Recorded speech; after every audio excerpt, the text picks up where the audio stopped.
Hey everybody, good Monday morning, top of the morning to you. 7:14 here on this Monday morning, wide awake. Woke up about an hour or so ago, having my coffee, sitting here looking out at the morning sky out of my dining room window and starting to be getting daylight. Got a busy week ahead of me. I'm sure you do too. I'm just dilly and dallying, getting things done. But good morning, everybody. The Morning Post this morning. I woke up this morning thinking about if I could divide my life up in sections. Because it seems like, does it seem like this to y'all? It seems like I've lived, they say a cat has 9 lives. I feel like I've lived like 5 different lifetimes within this one lifetime when you kind of go back and look at different sections of your life. And so anyhow, the Morning Post is, if I could divide my life up into 3 20-year sections. Did I word that right? I could divide my life up into 3 20-year sections. I am now 10 years old into my 4th 20-year section of life. Maybe life is like a play with different parts, or a football game with 4 quarters. Some people opted out fairly early in the game, while others got knocked out. Some of us have been in it to win it for the whole game, the game of life. In my first 20 years, I came through a pretty traumatic childhood. I even wrote a book about it, about that part of my life, the Cabbagetown years. It's on Amazon. You can look it up. Our hard copies are for sale at the counter at the shop. It just lingers out there still after these years, and I still get a $10.99 every year from Amazon where people buy it, and I have to file it on my taxes. A shameless plug, the Cabbagetown years, Eddie Flowers. Anyway, y'all, also in the first 20 years, I dropped out of high school. Actually, I didn't finish the 8th grade. So I dropped out of high school in that first 20 years, and I went to work in a cotton mill. I only worked for 2 months in that slave factory, Scottdale Cotton Mill it was called, out in Scottdale, Georgia. And it wasn't nothing but a white slave plantation. And I know white folks shouldn't equate being slaves in any comparison with the actual slaves, but it did feel like a slave plantation. And I knew right off the bat, I'm too brilliant-minded to work in a dump like this and be treated like this by these people. And so it wasn't that I didn't show up. I went in with the purpose to quit that day. I waited all day. I was going to pick my moment. And I had a boss that was mean to me. I was just a little boy, 16 years old. Boy, he just ragged me out. You ain't doing this, you ain't doing that. I picked my moment on that day like that old Johnny Paycheck song. Take his job and shove it. I ain't working here no more. And he said something to me or whatever, and I just looked at him. I was a little skinny, lanky, nothing but knees and elbows, but I'd fight you at a drop of a hat. I looked at him and I told him, I said, you kiss my ass and take this job and stick it up your ass sideways.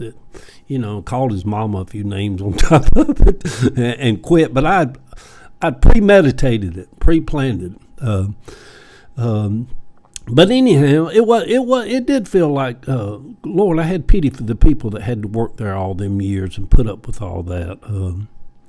I'd like to think, I know this is weird, but I'd like to think if I had been black and had been a slave, that I would have been one of them runaway slaves, one of them old hard-headed runaway slaves. And then that's probably a weird thing to think, and it's kind of a slant towards the ones who stayed. But maybe the ones who stayed were the really brave ones. They stayed because they needed to stay to protect their families or try to help them. Being a runaway is not always the easy. My daddy was a runaway. He ran away from every marriage he was in. Didn't even say bye, just being a runaway is not always the best thing. So maybe Maybe I would have been a runaway. I don't know. I'm going on tangents now. I done messed my morning post up. I had this post all laid out like I was going to flow right through it. Now I went down this dirt road and that driveway and up this hill and down that hill. Go on, Eddie. Quit. Get it together. My God, what's wrong with you? I got married and had a baby in my first 20. I became a blueprinter in my first 20. I still remain that to this day. I love being a blueprinter. Always have. It's just in my blood. You know, in my second 20, try to remember, did I hit the record button? So frustrating when I do all this, and then I'm like, oh my God, I didn't even record it. In my second 20, I became religious. Started a church, bought a new house, fell in love with trucks, had a second girl, Jill, my daughter, second daughter. And at the end of my second 20, I got a divorce. Moved out, lived alone for the first time in my life, and came close, at least for a couple of nights, more than a couple of nights, of ending it all. For a few nights in my apartment in Buckhead, I slept with a rifle loaded under my chin, with the safety off, hoping to have the courage during the night to pull the trigger. I know that seems overly dramatic, but it is true. It was a dark road that I was walking down, alone. And I would have missed out on so much if I had done that. The good years were just waiting for me around the corner. And you know, when I look back on that period as a pastor of 17 years, and I had all these people that confided in me over those years, and all kind of friends in ministry and all like that. But in my darkest road, my darkest time of life during that period, when I was alone in Buckhead and contemplating not living any longer, none of that crowd bothered. Yeah, something to think about, isn't it? Bothered. Yeah. You talk about courage. When someone gets up and goes to work every day when they don't want to live any longer and pretends that life is okay, man, now that's some courage. At the beginning of my third 20, I met John. Sometimes I am reminded of a scripture that just hits home so true sometimes. There is one of the old scriptures that says there is a friend that is closer than a brother. That was John for me. He came along in my life just when I needed him, right after that darkest period. There is an old Chinese proverb I've heard that says if a man lives a long life and at the end of a long life he can truly say he had one friend, he died a rich man. I will die a rich man. And then little Sammy grew up. I knew him when he was a baby, changed his diaper. At some point, little Sammy, he grew up and became my buddy. I always just followed me around like a little shadow for years. He walked all through life with me until he just walked out of this place. In my third 20, I came out, left the church, set myself free from religious mindedness, or so I'd like to think. I have come to realize childhood indoctrination is something that no one is ever truly set free from. People can talk about deconstruction and all the stuff, but really and truly, once you indoctrinate a child, that pretty much kind of has tentacles throughout their whole life in some shape or form. Even with me jokingly saying sugar is of the devil, it's just remnants of a leftover indoctrination of childhood religious stuff. I make fun of it now. I love making fun of religion and indoctrination, and especially the devil.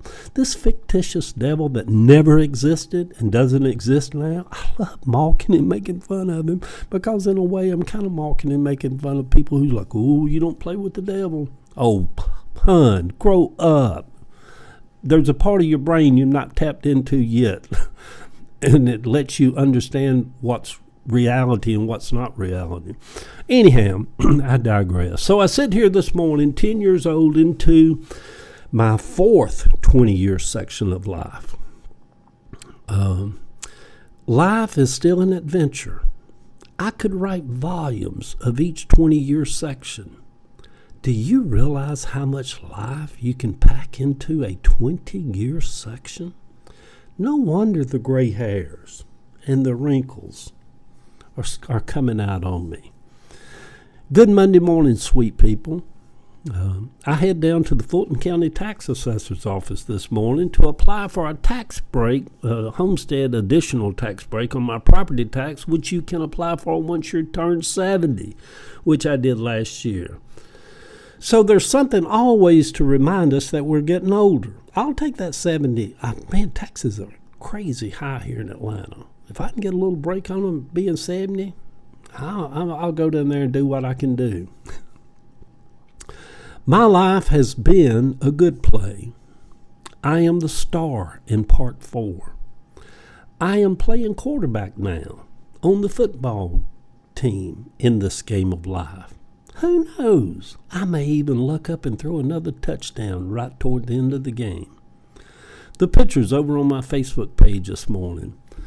It was a joy to see the restoration of Notre Dame last week in Paris. So much fun, and I love Notre Dame. I just love all that Paris stuff so much. Maybe I don't know. Who knows? I'm bad with that. Get off the thing, Eddie. Hit the stop button now. Quit playing with these people.